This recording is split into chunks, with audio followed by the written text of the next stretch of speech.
முறுக்கு வந்து எவ்வளோ கிறிஸ்பியாக கிடச்சிருக்குன்னு பார்க்கலாங்க. நல்லா உருந்து போகாமல் சூப்பராக கிடச்சிருக்கு நமக்கு. நல்ல மொறுமொறுப்பாக கிடச்சிருக்குங்க.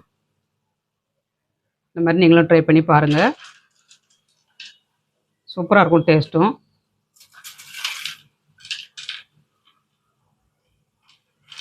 இதே மாதிரி ட்ரை பண்ணுங்க. ஹாய் ஃப்ரெண்ட்ஸ், எல்லோரும் எப்படி இருக்கீங்க? நல்லா இருக்கீங்களா? நான் சூப்பராட்டு தீபாவளிக்கு முறுக்கு செய்ய போகிறாங்க. பட்டர் முறுக்கு செய்ய போகிறேன். எப்படி செய்கிறதுன்னு பார்க்கலாம். பொட்டுக்கடலை வச்சு ரேஷன் அரிசி மாவில் தான் செய்ய போகிறேன். ரேஷன் அரிசி மாவில் வந்து சூப்பராக கிடைக்கும். ரேஷன் அரிசி வந்து நான் இன்றைக்கி திருச்சி கொண்டு வந்து வச்சுருக்கேன். அந்த மாவில் தான் இன்றைக்கி முறுக்கு செய்ய போகிறேன். பட்டர் போட்டு செஞ்சோம்னா சூப்பராக கிடைக்குங்க. பட்டர் அதிகமாகவும் போடக்கூடாது. எந்த அளவுக்கு சேர்க்கணும், எவ்வளோ மாவுக்கு அப்படிங்கிறத மெஷர்மெண்ட்லாம் பார்த்து கரெக்டாக தெரிஞ்சுக்கோங்க. சூப்பராக கிடைக்கும் முறுக்கு உங்களுக்கு. அப்புறமா எண்ணெய் குடிக்காமல் இருக்கிறதுக்கும் சின்ன சின்ன டிப்ஸுகள் இருக்குது. இதை ஃபாலோ பண்ணுங்கள். நீங்களும் சூப்பராக முறுக்கு பண்ணலாங்க. வீடியோ முழுதும் ஸ்கிப் பண்ணாமல் பாருங்கள். வீடியோ உங்களுக்கு பிடிச்சிருந்தனா லைக் பண்ணுங்கள், ஷேர் பண்ணுங்கள், கமெண்ட் பண்ணுங்கள். முதல் முறையாக பார்க்கறதா சப்ஸ்கிரைப் பண்ணி வைங்க. அப்போ தான் நாங்கள் போடுற வீடியோலாம் உடனேக்கு உடனே அப்டேட் ஆகும். இப்போ முறுக்கு செய்கிறதுக்கு நம்ம பட்டரை வந்து ஃபஸ்ட்டு ஹீட் பண்ணி எடுத்துக்கலாங்க. எடுத்துகிட்டு அப்புறமாட்டு நம்ம மாவு பிசைஞ்சிக்கலாம். 1/2 கிலோ மாவுக்கு எந்த அளவுக்கு பட்டர் சேர்க்கணுங்கிறத பார்த்துக்கோங்க. நான் 100 கிராம் பட்டர் எடுத்துருக்கேங்க. 100 கிராம் பட்டரை நம்ம சூடு பண்ணிக்கலாம். அன்சால்ட் பட்டர் தான் எடுக்கணும். அதுதான் முறுக்குக்கு நல்லா சூப்பராக கிடைக்கும். இது வந்து ஒரு கடாயில் ஆட் பண்ணிக்கலாம். பட்டர் வந்து உங்களுக்கு அதிகமானாலும் முறுக்கு வந்து திரிஞ்சு போயிடுங்க. அதனால் கம்மியான அளவில் சேர்த்துக்கோங்க. இது வந்து ரொம்ப மெல்ட் ஆகக்கூடாது. லைட்டாக மெல்ட் ஆனோன்னா நம்ம எடுத்துடணுங்க. வெண்ணெய் மாதிரியே தான் இருக்கணும், ஆனால் உருகணும்.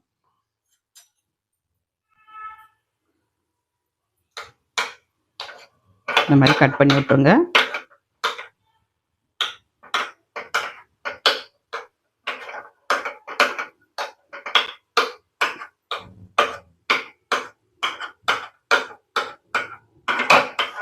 சின்ன சின்ன டிப்ஸ்லாம் ஃபாலோ பண்ணாலே போதுங்க. முறுக்கு வந்து சூப்பராக கிடைக்கும்.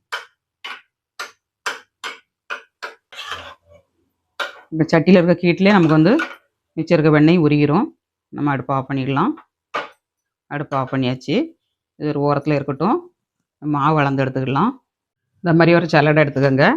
மாவு வந்து சலிச்சிட்டு தான் பண்ணணுங்க. சலிச்சிட்டு பண்ணால் தான் உங்களுக்கு வந்து சூப்பராக கிடைக்கும். எவ்வளோ தான் திரிச்சிட்டு வந்தாலும் ஏதாவது தூசி எதுவும் அரிசி எதுவும் கிடந்துச்சுன்னா டப்புன்னு வெடிச்சிருங்க எண்ணெயில். அதனால் சலிச்சிட்டு எடுத்துக்கோங்க. இப்போ 3 கப்பு மாவு எடுத்துருக்காங்க. இந்த கப்பால் 3 கப்பு மாவு எடுத்துருக்கேன். 3.5 கப்பு தண்ணி ஆகும். நம்ம 4 கப்பு சூடு பண்ணி எடுத்துக்கலாம். தேவைக்கப்போ ஊற்றி பிசைஞ்சிக்கலாங்க. இப்போ பொட்டுக்கடலை எடுத்துக்கலாம். இப்போ 3/4 கப்பு பொட்டுக்கடலை எடுத்துருக்காங்க. இது வந்து நம்ம சலித்து எடுத்துக்கிடணும்.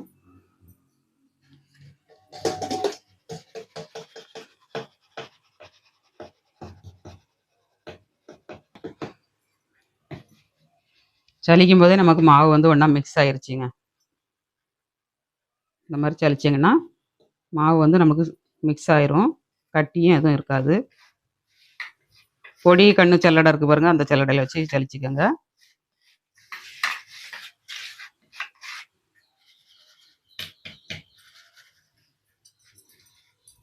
எவ்வளோ வேஸ்ட்டு கிடக்கு பாருங்கள்.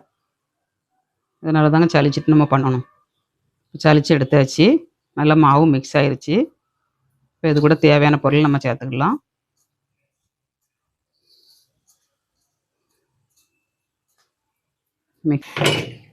இதுக்கு வந்து சால்ட் எடுத்துக்கலாம். சால்ட் வந்து ஒரு 80% தான் போடணுங்க. நிறைய உப்பு எடுக்கக்கூடாது. முறுக்கில் வந்து உப்பு நிறைய போட்டிங்கன்னா தாகம் எடுக்குங்க. நிறைய தண்ணி தாகம் எடுக்கும். அதனால் உப்பு கம்மியாகவே எடுத்துக்கோங்க. எள்ளு வந்து கருப்பு எள்ளுங்க. கருப்பு எள்ளு 1 ஸ்பூன் ஆட் பண்ணிக்கோங்க. நீங்கள் ஓமம் ஆட் பண்ணலாம், ஜீரகம் ஆட் பண்ணலாம். ஜீரகம் கொஞ்சம் போட்டுக்கலாம். ஜீரகம் போட்டேன்னா நல்லா வாசனையாக இருக்கும். நல்லா டைஜஸ்ட்டும் ஆயிருங்க. ஜீரகம் 1 ஸ்பூன் போட்டிருக்கேன். எள்ளும் ஜீரகமும் போட்டு பண்ணுங்கள். டேஸ்ட் ரொம்ப நல்லாயிருக்கும். அப்புறமா வந்து காரத்துக்கு கொஞ்சம் வரமிளகாத்தூள் போட்டுக்கோங்க. இந்த முறுக்கு வந்து டேஸ்ட்டாக இருக்குங்க. சப்புன்னு இருக்காது. வரமிளகாத்தூள் போட்டிங்கன்னா டேஸ்ட் நல்லாயிருக்கும். அதனால் ஒரு 3/4 ஸ்பூன் போட்டுக்கோங்க. பட்டர் ஊற்றி நம்ம மிக்ஸ் பண்ணிடலாங்க. பட்டர் வந்து நல்லா உருகிருச்சு பாருங்கள்.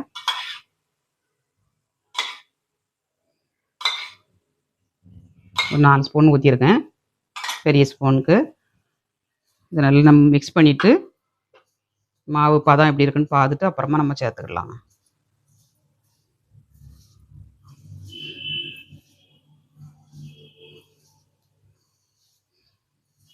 நம்ம பட்டர் ஊற்றி நம்ம மிக்ஸ் பண்ணும்போது கையில் பிடிக்கிற அளவுக்கு வரணும்.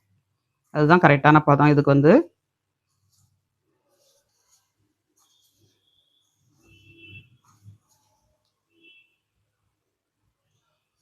இன்னும் கொஞ்சமாக நம்ம ஆட் பண்ணிக்கலாம்.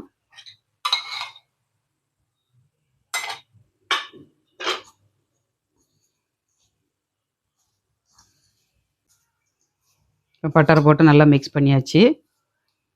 இப்போ நம்ம பிடிச்சி பார்க்கலாம். இந்த அளவுக்கு வரணுங்க. இந்த அளவுக்கு பிடிக்கிறப்போ வரணும். வந்தால் தான் உங்களுக்கு கரெக்டாக இருக்கும். இதில் வந்து பெருங்காயங்க, கட்டி காயத்தை கரைச்சி வச்சுருக்கேன். இங்கே தூளாக இருந்தால் ஒரு ஸ்பூன் போட்டுக்கோங்க. அது அப்படியே இருக்கட்டும். நம்ம வெந்நீர் சூடு பண்ணி எடுத்துக்கலாம். வெந்நீர் சூடு பண்ணுறதுக்கு ஒரு கடாய் அடுப்பில் வச்சுக்கோங்க. இல்லை தண்ணி ஆட் பண்ணிக்கலாம்.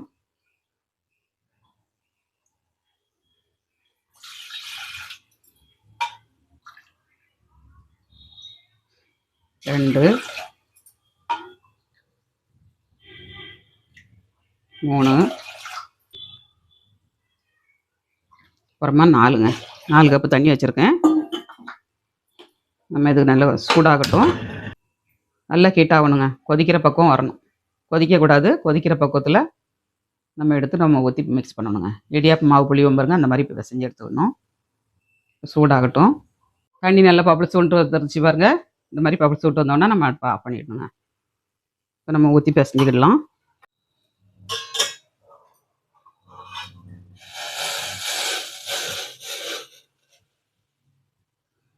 கொஞ்சம் கொஞ்சமாக ஊற்றி பிசைஞ்சிக்கிடணும்.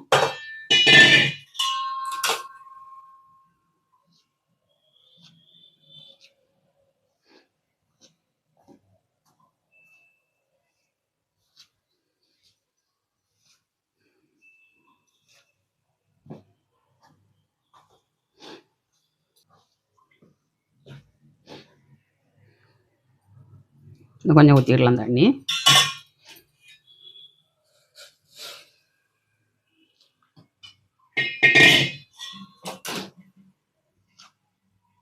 சூட்டோட ஊற்றும் போது அந்த மாவு வந்து நல்லா வெந்துருங்க உங்களுக்கு.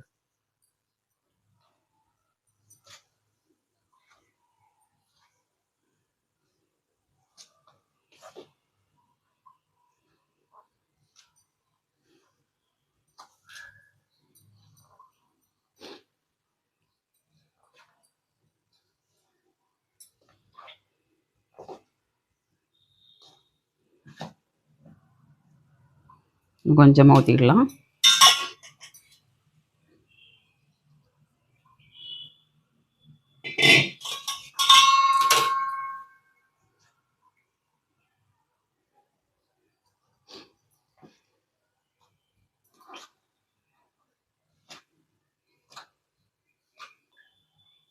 ஒரு 5 நிமிஷம் கழித்து நம்ம பிசைஞ்சு எடுத்துக்கிடலாங்க.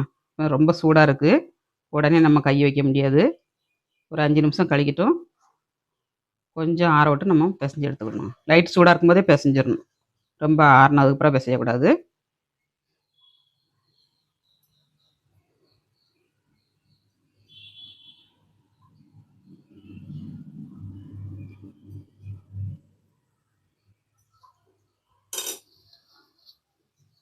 அப்படியே இருக்கட்டும். ஒரு 5 நிமிஷத்தில் நம்ம பிசைஞ்சு எடுத்துடலாம். தண்ணி கொஞ்சமாக இருக்குது. ஒரு 1/2 கப்பு காணும் இருக்குது. நம்ம தேவைன்னா நம்ம ஊற்றிக்கிடலாங்க. இருக்கட்டும். இப்போ மாவு கொஞ்சம் ஆறிடுச்சு. நம்ம பிசைஞ்சு எடுத்துக்கலாம்.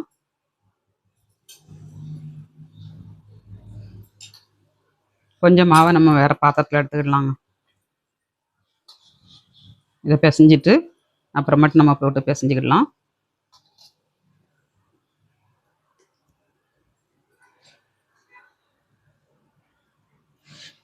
கொஞ்சமாக தண்ணி எடுத்துக்கிடலாங்க. கையில் முக்கிட்டு நம்ம பிசைஞ்சோம்னா ஈஸியாக கிடைக்கும். தண்ணியை ஊற்றக்கூடாது. இப்படி கையை முக்கிட்டு நம்ம பிசையணுங்க. சூடாக இருக்கனால கொஞ்சமாக தண்ணியில் முக்கிட்டு பிசைங்க, உங்களுக்கு கரெக்டாக வரும்.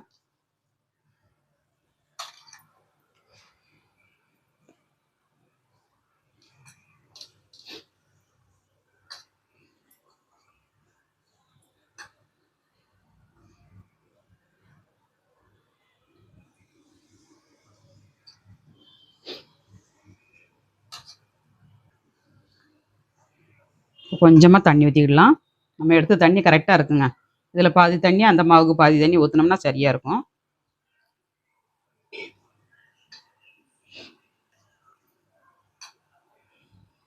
இப்போ மாவு வந்து பிசைஞ்சு எடுத்தாச்சுங்க.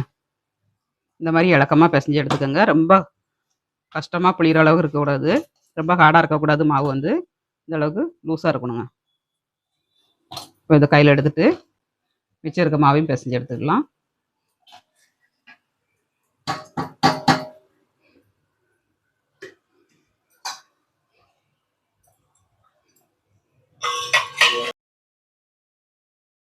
மிச்சம் இருக்க தண்ணியை ஊற்றி நம்ம பிசைஞ்சுக்கிடலாம்.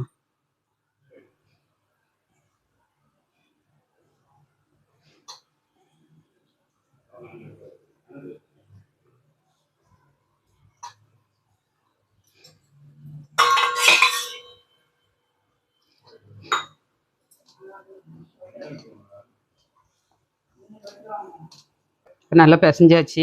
இந்த மாதிரி பிசைஞ்சு எடுத்துக்கணுங்க இலக்கமாட்டு. மாவு எல்லாத்தையும் நம்ம பிசைஞ்சு எடுத்தாச்சுங்க. எல்லா மாவையும் ஒன்றா போட்டுக்கலாம்.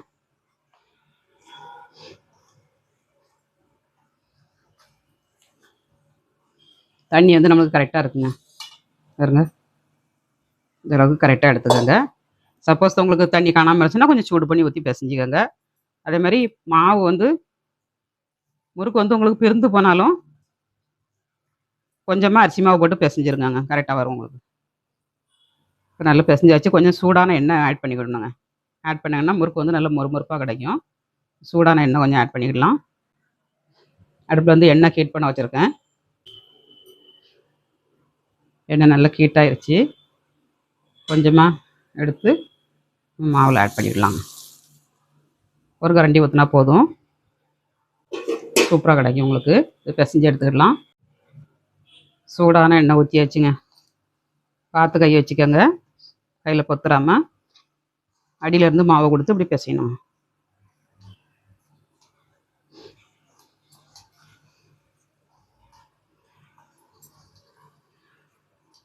நம்ம எண்ணெய் கொஞ்சோண்டு ஆட் பண்ணும்போது முறுக்கும் மொறுமொறுன்னு கிடைக்கும். அதேமாதிரி குழல்லேருந்து நல்லா வலிவி வருங்க மாவு வந்து.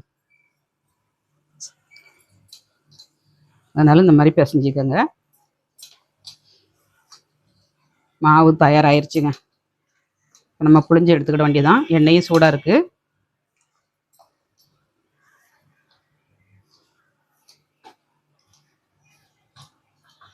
நம்மளுக்கு 1/2 கிலோ மாவுலேயே எவ்வளவு மாவு வந்திருக்கு பாருங்கள். நம்ம வெந்நி ஊற்றி பிசையும் போது உங்களுக்கு நல்லா நிறைய கிடைக்குங்க மாவு வந்து. இந்த மாதிரி கொஞ்சம் கொஞ்சமாக உருட்டி வச்சுக்கோங்க. உருட்டி வச்சிங்கன்னா உங்களுக்கு ஈஸியாக இருக்குங்க போடுறதுக்கு. குழலில் அடைக்கிறதுக்கு வந்து ஈஸியாக இருக்கும்.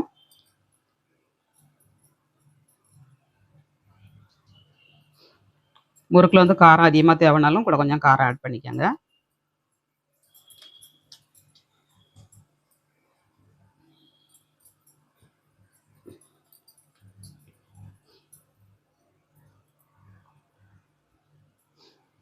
இந்த மாதிரி சின்ன சின்ன உருண்டையாட்டு உருட்டி வச்சோம்னா நமக்கு போடுறதுக்கு ஈஸியாக இருக்குங்க. பயாமல் கையை கழுவாண்டாம். இல்லாட்டாக்க மாவு எடுக்க நேரம்லாம் கையை கழுவிக்கிட்டே இருக்கணும்.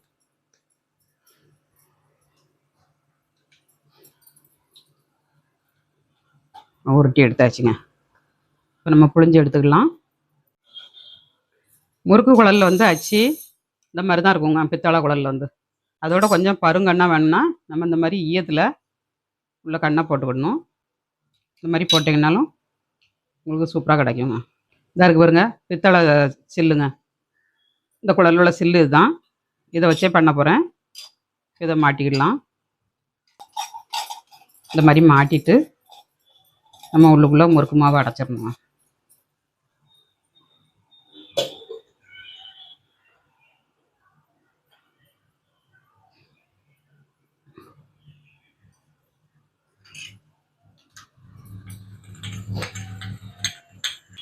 ஃபஸ்ட்டு வந்து நம்ம எண்ணெய் சட்டி வைக்கும்போது முறுக்கு புளியும் போதெல்லாம் என்ன செய்யணும்னா கொஞ்சம் பிள்ளையார் பிடிச்சி வைக்கணுங்க.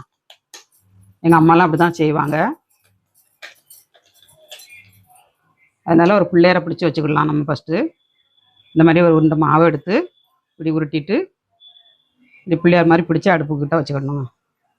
மாதிரி அடுப்புக்கிட்ட வச்சுக்கோங்க. எண்ணெய் சட்டியில் நிற்கனால நம்மளுக்கு மேலே எதுவும் படாமல் இருக்கிறதுக்காண்டி கடவுளை நினச்சிட்டு நம்ம ஒரு பிள்ளையாரை பிடிச்சி வச்சிடணுங்க. இப்போ நம்ம புளிஞ்சு எடுத்துக்கலாம். எண்ணெய் ஹீட் ஆயிடுச்சு. நம்ம முறுக்கு புளியுது இந்த மாதிரி கரண்டியில் புளிஞ்சோம்னா ஈஸியாக போடுறதுக்கு வசதியாக இருக்குங்க.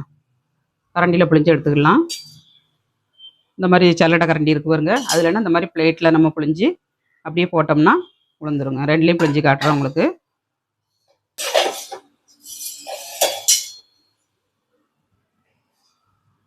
ஃபஸ்ட்டு ஒரு கரண்டியில் புளிஞ்சுக்கலாம்.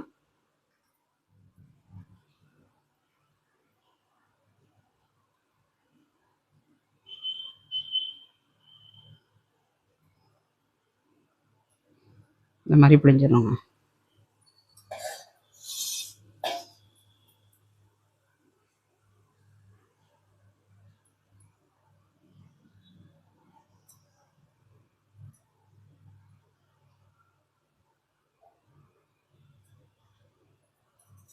அப்புறம் மட்டும் தட்டில் புளியணுனாலும் தட்டில் எப்படி புளிஞ்சுக்கணும்.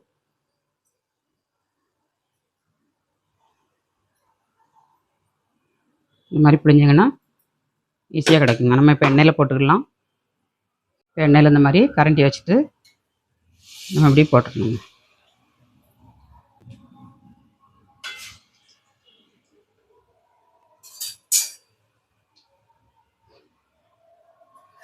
ரெண்டாக போட்டு எடுத்துக்கலாம். இடம் அகலம் கம்மியாக இருக்குது. ஒன்று மேலே ஒன்று போட்டாச்சுன்னா உங்களுக்கு சரியாக வராதுங்க. நல்லா ஒன்று போல் எடுக்கணுன்னா நம்ம தனித்தனியாக போட்டு எடுக்கணும். கொஞ்சம் வேகட்டும், நம்ம திருப்பி போட்டுக்கலாம். இப்போ திருப்பி போட்டுக்கலாம்.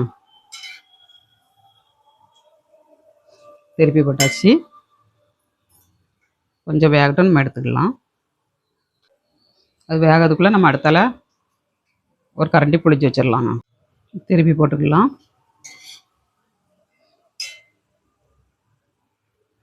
கொஞ்சம் வேகட்டும், நம்ம எடுத்துக்கலாம்.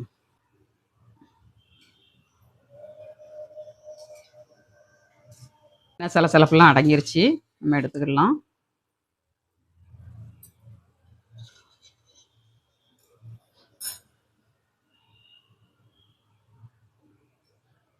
இல்லை எண்ணெய் வடியை விட்டு இந்த மாதிரி ஒரு சல்லடையில் வச்சுக்கோங்க. இப்போ அடுத்தது ஒரு கடாய் போட்டுக்கலாம். இப்போ இந்த தட்டில் இருக்கிறத நம்ம போட்டுக்கலாம்.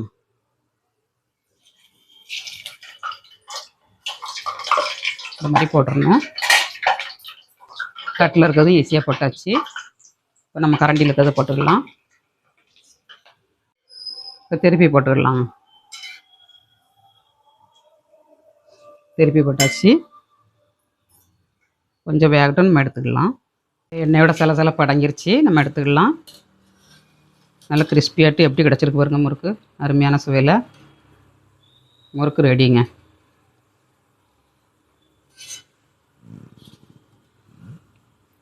இதே மாதிரி மிச்சம் இருக்க முறுக்களையும் நம்ம போட்டு எடுத்துக்கலாம். சூப்பராட்டு முறுக்கு பண்ணியாச்சுங்க.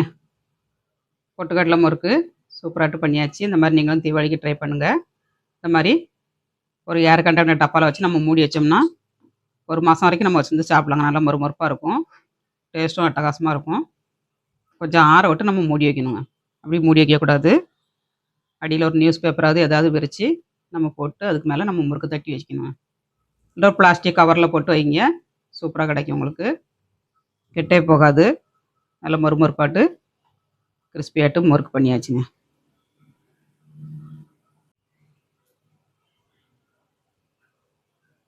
அருமையாட்டு முறுக்கு இந்த மாதிரி செஞ்சு பாருங்கள். சூப்பர் டேஸ்ட்டில் கிடைக்கும் உங்களுக்கு. எல்லோரும் பாராட்டுவாங்கங்க, அந்த அளவுக்கு டேஸ்ட்டாட்டு நல்லா மொறுமொறுப்பாக கிறிஸ்பியாக இருக்கும். ஒரு கப்பு பொட்டுக்கடலையும் 2 கப்பு அரிசி மாவும் இருந்தால் போதுங்க, முறுக்கு ரெடி.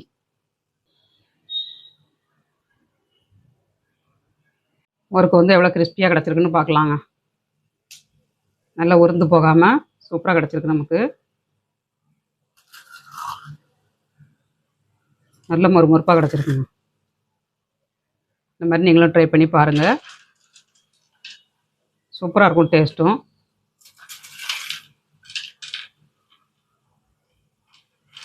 இதே மாதிரி ட்ரை பண்ணுங்கங்க. சாப்பிட்டு பார்க்கலாம். முறுக்கு சாப்பிட்டு பார்க்கலாங்க, டேஸ்ட் எப்படி இருக்குன்னு. டேஸ்ட் வந்து அட்டகாசமாக இருக்கும். பார்த்தாலே தெரியுது உங்களுக்கு முறுக்கு எப்படி வந்திருக்குன்னு. சாப்பிட்டு பார்க்கலாம்.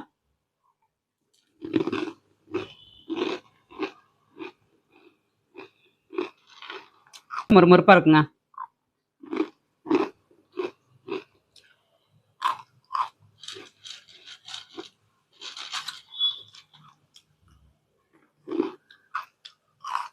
சாப்பிடும்போது எத்தனை சாப்பிடுவாங்கன்னே தெரியாதுங்க. சாப்பிட்டுக்கிட்டே இருப்பாங்க. அந்த அளவுக்கு டேஸ்ட்டா இருக்கு. நீங்களும் ட்ரை பண்ணுங்க. ட்ரை பண்ணிட்டு தீபாவளிய ஹேப்பியா கொண்டாடுங்க. மீண்டும் நெக்ஸ்ட் வீடியோல சந்திப்போம். பாய்.